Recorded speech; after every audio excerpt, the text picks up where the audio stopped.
In the year of 2020, I happened to get stuck in Rishikesh while traveling in India, and I was called to service. I was devastated by hearing the desperate need for food that there was in the area. So I joined my brother Varun Jonija, and together we created a helping force called Feed in Rishikesh, and we dedicated ourselves for several months to put together bags of staple food and distribute it to people.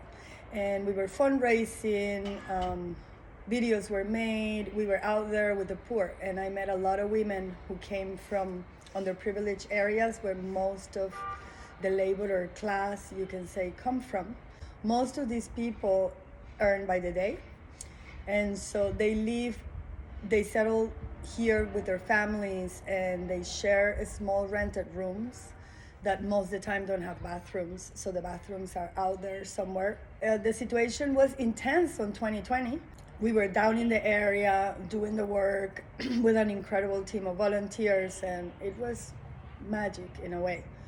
Fundraising was easy. It was a time where people were really out there helping, and a lot of money was coming in, so we were able to do more. After several months working on this field, I ended up in a temple area, and with Varun, we had decided to extend the feeding. We no longer had enough money to buy bags of food to give it to the poor. But we decided that if there is still any need for food, then we'll cook food. We'll do fresh food every day, and we'll just settle there with the pots. After working with only women, majority of women and some men for the rations, I found myself in the outskirts of these temples surrounded by thousands of kids. And it was so cute, like all the kids come, it was still locked down, so I was like washing their hands, putting their masks on and giving whatever love. Then I started wondering like, what's going on with these kids? So I started to create the Fun Friday, which was I would do a party. And I would bring my foreigner friends from Tapovan, jugglers, singers, bhajan singing, even meditations. And a lot of people were inspired, and we would bring like chocolate bars or something extra special for the kids. And every Friday, more and more kids would come. I was doing that for several weeks. In the midst of that, I just had this sensation of how wonderful to be with these kids.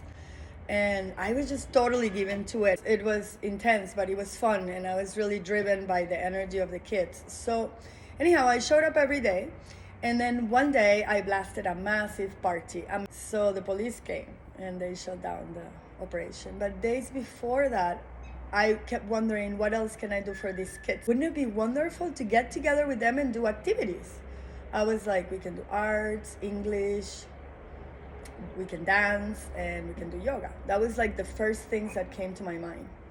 And that idea had kind of hit me, and also the love for having a school for girls. What was magic about it was that I didn't really do anything. It was like everything came together for it to happen.